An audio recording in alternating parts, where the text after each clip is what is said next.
السلام علیکم ورحمۃ اللہ وبرکاتہ نحمدہ ونصلی علی رسولہ الکریم اما بعد فاعوذ باللہ من الشیطان الرجیم بسم اللہ الرحمن الرحیم ربی اشرح لی صدری ویسر لی امری واحلل عقدۃ من لسانی یفقہوا قولی واجعل لی وزیرا من اہلی ربی زدنی علما اللہم فقہنا فی الدین اللہم انی اسألک علما نافعا وعملا متقبلا ورزقا طیبا اللہم انفعنا بما علمتنا وعلمنا ما ینفعنا وزدنا علما ربی یسر ولا تعسر وتمم بالخیر وبک نستعین آمین یا رب العالمین۔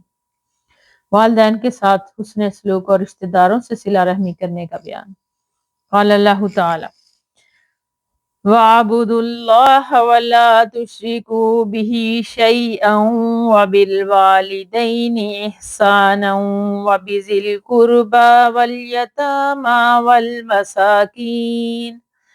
وَالْمَسَاكِينِ وَالْجَارِ ذِي الْقُرْبَى وَالْجَارِ الْجُنُبِ وَالصَّاحِبِ بِالْجُنبِ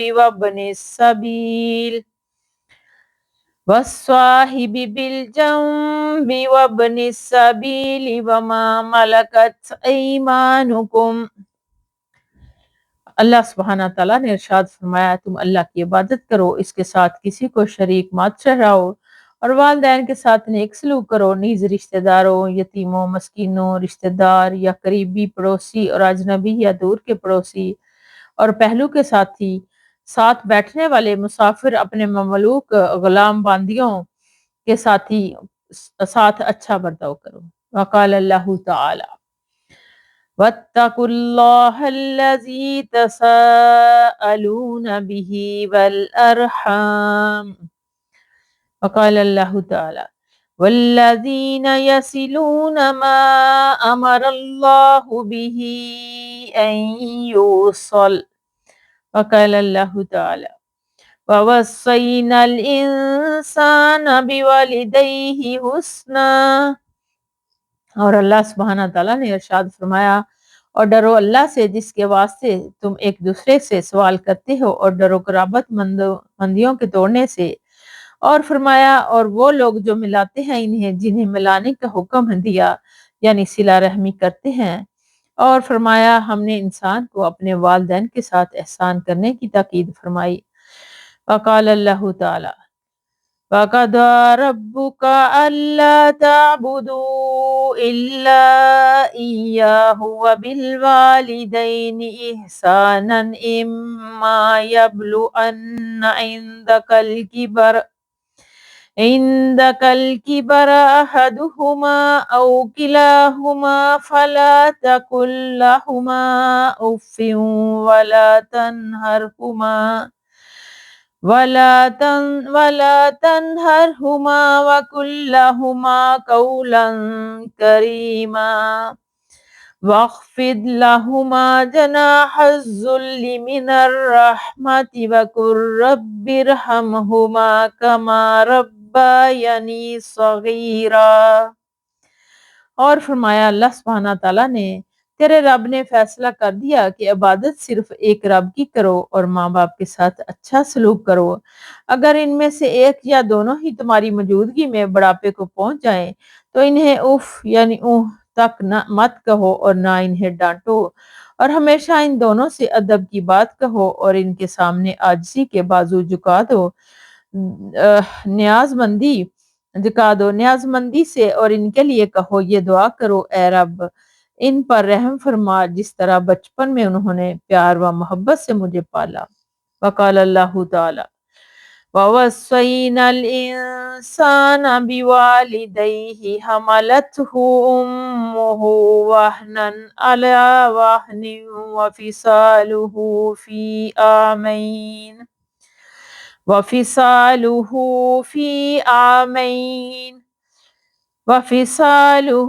فِي عَامَيْنِ أَنِ اشْكُرْ لِي وَلِوَالِدَيْكَ۔ اور اللہ سبحانہ تعالیٰ نے ارشاد فرمایا اور ہم نے تاکید کی انسان کو کہ اس کے والدین کے بارے میں کہ پیٹ میں رکھا اسے اس کی ماں نے تھک تھک کر اور دودھ چھڑانا، اس کا 2 سال میں حق مان میرا اور اپنے والدین کا، اور پھر اسے ادا کر۔ حضرت ابو عبد الرحمن عبداللہ بن مسعود رضی اللہ تعالیٰ عنہ بیان فرماتے ہیں کہ میں نے نبی کریم صلی اللہ علیہ وسلم سے پوچھا کہ کون سا عمل اللہ کو زیادہ محبوب ہے؟ آپ صلی اللہ علیہ وسلم نے فرمایا اپنے وقت پر نماز پڑھنا۔ میں نے کہا پھر کون سا؟ آپ صلی اللہ علیہ وسلم نے فرمایا والدین کے ساتھ نیکی کرنا۔ میں نے کہا پھر کون سا؟ آپ صلی اللہ علیہ وسلم نے فرمایا اللہ کے راستے میں جہاد کرنا۔ رواہ البخاری و مسلم۔ فائدہ نماز کے اپنے وقت پر پڑھنے کا مطلب ہے کہ اول وقت یا کم از کم پابندی کے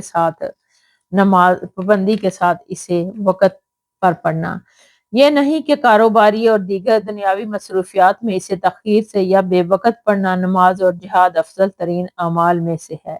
ان کے ساتھ والدین سے حسن سلوک کے حکم کو بیان کرنے سے اس کی اہمیت واضح ہے۔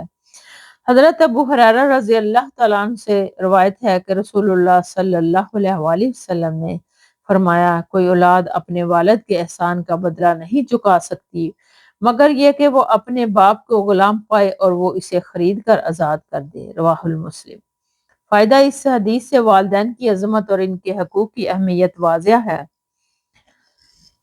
حضرت ابو ہریرہ رضی اللہ تعالیٰ عنہ سے روایت ہے کہ رسول اللہ صلی اللہ علیہ وسلم نے فرمایا کہ جو شخص اور اللہ اور آخرت کے دن پر ایمان رکھتا ہے اسے چاہیے کہ وہ مہمان کی عزت کرے، اور جو اللہ اور یوم آخرت پر ایمان رکھتا ہے اسے چاہیے کہ وہ صلہ رحمی کرے، اور جو اللہ اور یوم آخرت پر ایمان رکھتا ہے اسے چاہیے کہ وہ بھلائی کی بات کرے پھر یا خاموش رہے۔ رواہ البخاری و مسلم۔ فائد نمبر 1، یہاں یہ حدیث صلہ رحمی کے مسئلے کی اہمیت کے لیے بیان ہوئی ہے۔ صلہ رحمی کا مطلب ہے کہ رشتہ داروں کے ساتھ حسن سلوک کرنا، ان سے ہر صورت میں تعلق جوڑ کر رکھنا، حتیٰ کہ اگر رشتہ دار بد اخلاقی کا مظاہرہ اور تعلق توڑنے کا ارتکاب کریں تب بھی حقوق قرابت کی ادائیگی اور تعلق جوڑے رکھنے کا اہتمام کیا جائے، اسی کا نام صلہ رحمی ہے، اور شریعت اسلامیہ نے اس کی بڑی تاکید کی ہے۔ نمبر 2، رشتہ داروں میں ننیال اور ددیال دونوں شامل ہیں، دونوں کو ہر حال میں عزت کی نگاہ سے دیکھنا چاہیے۔ حضرت ابو ہریرہ رضی اللہ تعالیٰ عنہ سے روایت ہے کہ رسول اللہ صلی اللہ علیہ وسلم نے فرمایا کہ بے شک اللہ تعالیٰ نے مخلوق کو پیدا فرمایا، جب وہ ان کی پیدائش سے فارغ ہوا تو رحم رشتہ داری نے کھڑے ہو کر کہا یہ اس شخص کا مقام ہے جو قطع رحمی سے تجھ سے پناہ مانگے۔ اللہ تعالیٰ نے فرمایا ہاں، کیا تو اس بات پر راضی نہیں کہ میں اس سے تعلق جوڑوں جو تجھ سے جوڑے اور اس سے قطع تعلق کر لوں جو تجھ سے قطع کرے یا توڑے؟ رحم رشتہ داری نے کہا کیوں نہیں، ایسا ہی ہونا چاہیے۔ اللہ سبحانہ تعالیٰ نے ارشاد فرمایا بس یہ تیرے لیے ہے، یعنی ایسا ہی ہوگا۔ پھر رسول اللہ صلی اللہ علیہ وسلم نے ارشاد فرمایا کہ اگر تم چاہو تو اس کی تائید میں یہ آیت قرآنی پڑھ لو، یعنی فَهَلْ عَصَيْتُمْ إِن تَوَلَّيْتُمْ أَن تُفْسِدُوا فِي الْأَرْضِ وَتُقَطِّعُوا أَرْحَامَكُمْ أُولَئِكَ الَّذِينَ لَعَنَهُمُ اللَّهُ فَأَصَمَّهُمْ وَأَعْمَى أَبْصَارَهُمْ۔ یعنی پھر اسے اے منافقو تم سے یہی امید ہے کہ جب تمہیں اقتدار ملے تو تم زمین میں فساد پھیلاؤ اور اپنے رشتے ناطے توڑ ڈالو، یہی وہ لوگ ہیں جن پر اللہ نے لعنت فرمائی اور انہیں بہرا اور اندھا کر دیا۔ رواہ البخاری و مسلم۔ اور بخاری کی ایک اور روایت میں ہے کہ اللہ سبحانہ تعالیٰ نے ارشاد فرمایا کہ جو تجھے ملائے گا میں اسے ملاؤں گا اور جو تجھے کاٹے گا میں اسے کاٹ دوں گا۔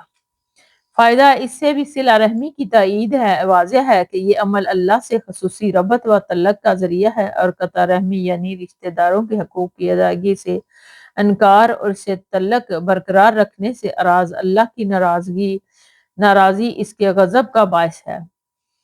حضرت ابو ہریرہ رضی اللہ تعالیٰ عنہ سے روایت ہے کہ ایک آدمی رسول اللہ صلی اللہ علیہ وسلم کی خدمت میں حاضر ہوا اور عرض کیا اللہ کے رسول صلی اللہ علیہ وسلم میرے حسن سلوک کا سب سے زیادہ مستحق کون ہے؟ آپ صلی اللہ علیہ وآلہ وسلم نے ارشاد فرمایا تمہاری ماں۔ اس نے پھر کہا پھر کون؟ آپ صلی اللہ علیہ وسلم نے فرمایا تمہاری ماں۔ اس نے پھر پوچھا پھر کون؟ آپ صلی اللہ علیہ وسلم نے فرمایا تمہاری ماں۔ اس نے پھر پوچھا پھر کون؟ آپ صلی اللہ علیہ وسلم نے ارشاد فرمایا تمہارا باپ۔ رواہ البخاری و مسلم۔ ایک اور روایت میں اسی طرح ہے، اس نے پوچھا کہ اللہ کے رسول میرے اچھے سلوک کا سب سے زیادہ حقدار کون ہے؟ آپ صلی اللہ علیہ وسلم نے فرمایا تمہاری ماں، پھر تمہاری ماں، پھر تمہاری ماں، پھر تمہارا باپ جو تمہارے سب سے زیادہ قریب ہو، پھر جو تمہارے سب سے زیادہ قریب ہو۔ صحابہ صحبت حسن سلوک کے معنی میں ثم ابا کا یا یہ فعل محذوف ہے، برے کا مفعول ہونے کی وجہ سے منصوب ہے، یعنی ثم بر اباک، پھر تم اپنے باپ کے ساتھ حسن سلوک کرو، اور ایک روایت میں ہے ثم ابو کا، رفع حالت میں ہے، رفع حالت میں۔ یہ ترکیب واضح ہے، اس میں فعل محذوف ہے، ماننے کی ضرورت نہیں ہے۔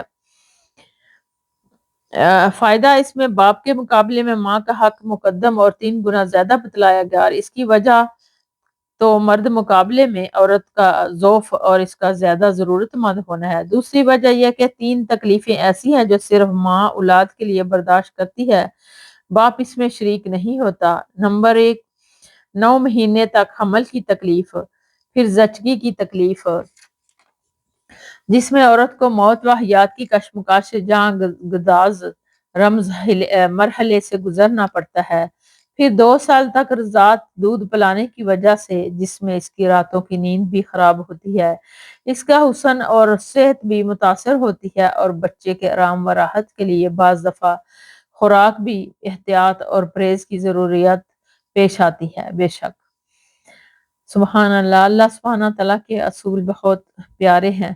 حضرت ابو ہریرہ رضی اللہ تعالیٰ عنہ سے روایت ہے کہ نبی اکرم صلی اللہ علیہ وسلم نے فرمایا کہ ناک خاک آلود ہو، پھر ناک خاک آلود ہو، پھر ناک خاک آلود ہو اس شخص کی جس نے بڑھاپے میں اپنے والدین کو پایا اور اس میں سے ایک کو یا دونوں کو، اور پھر بھی ان کی خدمت کر کے جنت میں نہیں گیا۔ رواہ المسلم۔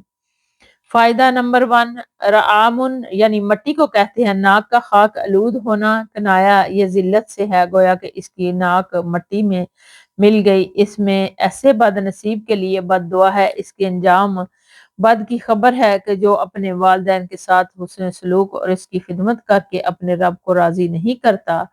نمبر 2، والدین کی خدمت تو ہر عمر میں ہی ضروری ہے، وہ جوان ہوں تب بھی۔ حدیث میں بڑھاپے کا ذکر اس لیے ہے کہ قبر سنی بڑھاپے میں والدین خدمت اور نیکی کی زیادہ ضرورت مند ہوتے ہیں۔ احتجاج اور ضعف کے اس دور میں انہیں حالات کے رحم و کرم پر چھوڑ دینا نہایت سنگ دلانہ جرم اور چند کبھی فعل ہے، اور اپنی اس ذلیل حرکت کی وجہ سے وہ جنت سے محروم رہ سکتا ہے۔ اللہ محفوظنا منہم۔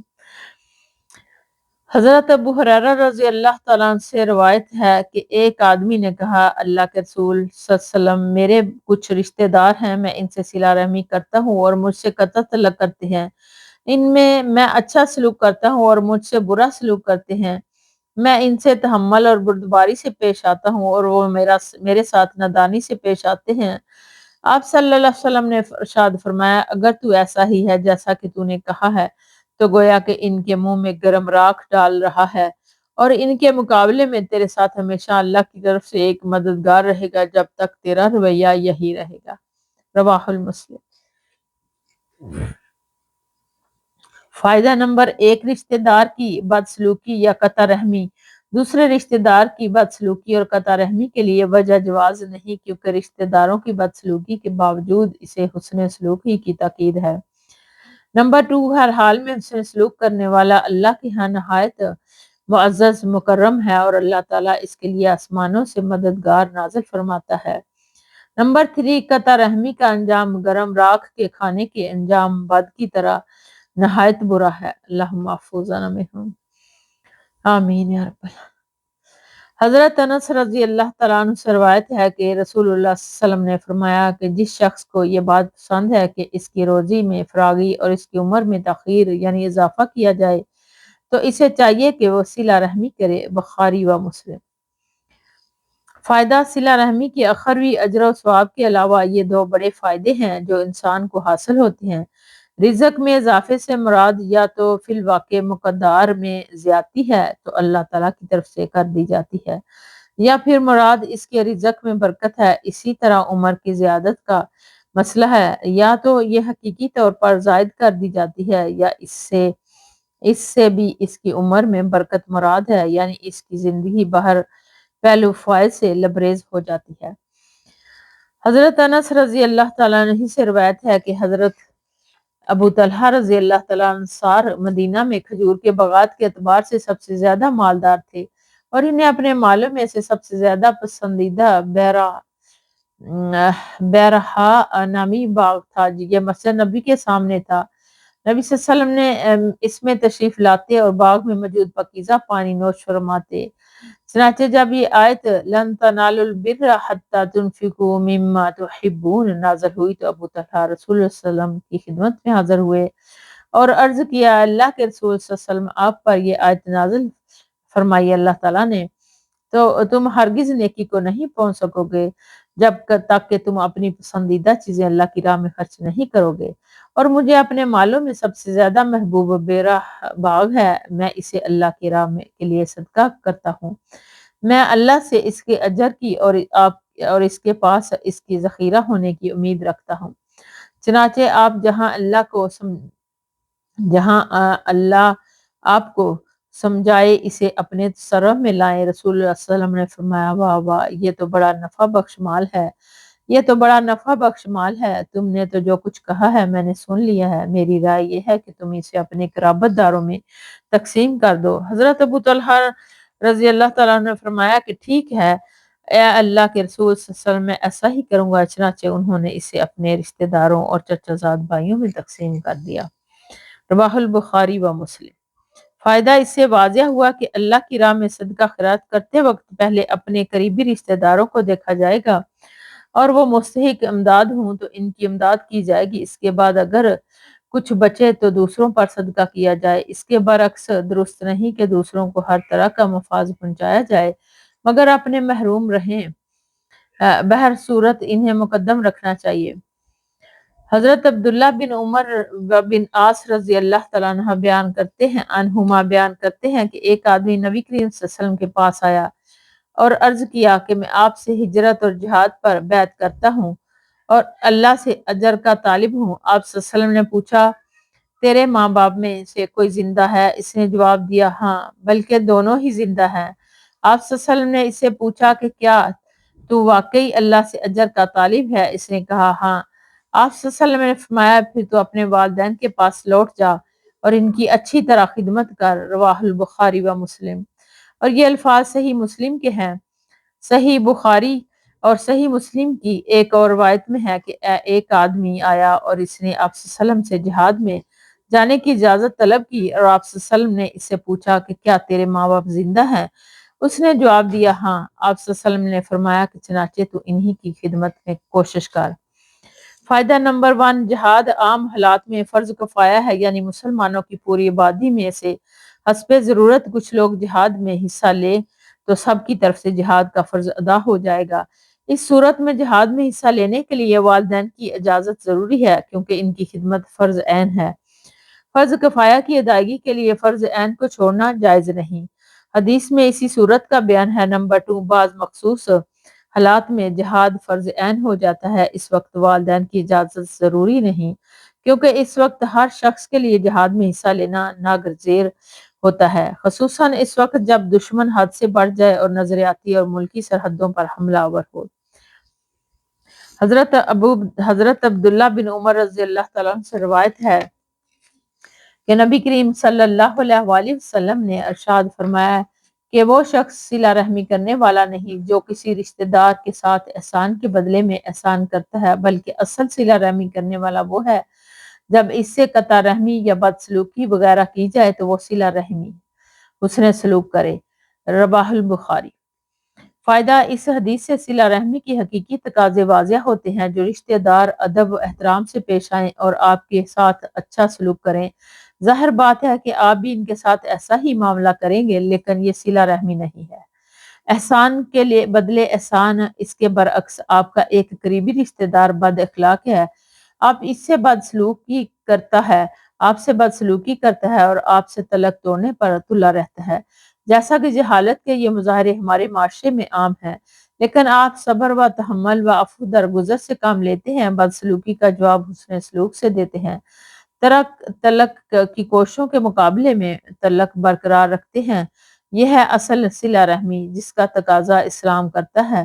ظاہر بات ہے کہ یہ جذبات انا اور وقار کا مسئلہ ہے، اسے جھوٹی انا کو شریعت کے تقاضوں پر قربان کر دینا بہت دل گردے کا کام ہے، لیکن کمال ایمان بھی یہی ہے کہ ایسا کیا جائے، ورنہ باہم مسکراہٹوں کی تبادلے میں تو کوئی کمال نہیں۔ بے شک حضرت عائشہ رضی اللہ تعالیٰ عنہ سے روایت ہے کہ رسول اللہ صلی اللہ علیہ وسلم نے فرمایا کہ رحم رشتہ داری یعنی عرش سے لٹکی ہوئی ہے اور کہتی ہے کہ جو مجھے ملائے اللہ اسے ملائے اور جو مجھے کاٹے اللہ اسے کاٹ دے، رواہ البخاری و مسلم۔ فائدہ، رحم رشتہ داری اسی طرح بولنا اور اللہ تعالیٰ سے مکالمہ کرنا جیسا کہ اس سے پہلے ایک حدیث میں گزرا۔ اللہ تعالیٰ کے لیے کوئی مشکل بات نہیں کہ وہ ہر ایک چیز میں ادراک و شعور و گویا کہ قوت پیدا کرنے پر قادر ہے۔ بے شک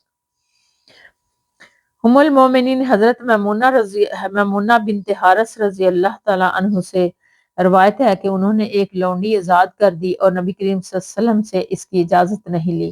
چنانچہ جب وہ دن ہوا جو ان کے پاس نبی کریم صلی اللہ علیہ وسلم کی تشریف لانے کا دن تھا، آپ صلی اللہ علیہ وسلم تشریف لائے تو انہوں نے کہا کہ اے اللہ کے رسول، کیا آپ نے محسوس کیا کہ میں نے اپنی لونڈی آزاد کر دی ہے؟ آپ صلی اللہ علیہ وسلم نے فرمایا کیا واقعی تو نے ایسا کیا؟ انہوں نے کہا ہاں۔ آپ صلی اللہ علیہ وسلم نے فرمایا اگر تو وہ اپنے ماموں کو دے دیتی تو تیرے لیے زیادہ اجر کا باعث ہوتا، رواہ البخاری و مسلم۔ فائد نمبر 1، عورت کو اپنی مملوکہ چیز میں خامد کی اجازت کے بغیر تصرف کرنے کا حق حاصل ہے، جبکہ خامد کو کی زیر ملکیت چیزوں میں اسے یہ حق نہیں۔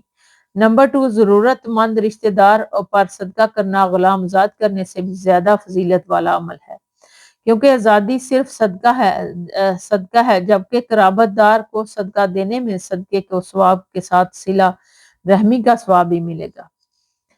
حضرت اسما بنت ابو بکر صدیق رضی اللہ تعالیٰ روایت کرتی ہیں کہ میری ماں کہ وہ ابھی مشترکہ تھی رسول اللہ صلی اللہ علیہ وسلم اور مشرکین کے درمیان ہونے والے معاہدہ حدیبیہ کے دوران میرے پاس آئی۔ میں نے رسول اللہ صلی اللہ علیہ وسلم سے پوچھا کہ میری والدہ میرے پاس آئی ہیں اور مجھ سے حسن سلوک کی خواہش مند ہے، کیا میں ان کی خواہش کے مطابق اپنی والدہ سے صلہ رحمی کروں؟ آپ صلی اللہ علیہ وسلم نے فرمایا ہاں، تم اپنی والدہ سے صلہ رحمی کرو، رواہ البخاری و مسلم۔ فائد نمبر، یہ مکے سے مدینہ آئی تھی، ان کا نام بعض نے کنیلہ بنت عبد العزا اور بعض نے کیلا بیان کیا ہے۔ نمبر 2، معلوم ہوا کہ والدین مشرک یا کافر ہوں تب بھی ان کی خدمت اور ان سے حسن سلوک کرنا ضروری ہے، جیسے قرآن میں اللہ سبحانہ تعالیٰ نے بھی فرمایا وَصَاحِبُهُمَا فِي الدُّنْيَا مَعْرُوفًا، یعنی دنیا کے کاموں میں اچھی طرح ان کا ساتھ دینا۔ وآخر دعوانا ان الحمد للہ رب العالمین، سبحانک اللہم وبحمدک، نشہد ان لا الہ الا انت، نستغفرک ونتوب الیک۔ السلام علیکم ورحمۃ اللہ وبرکاتہ۔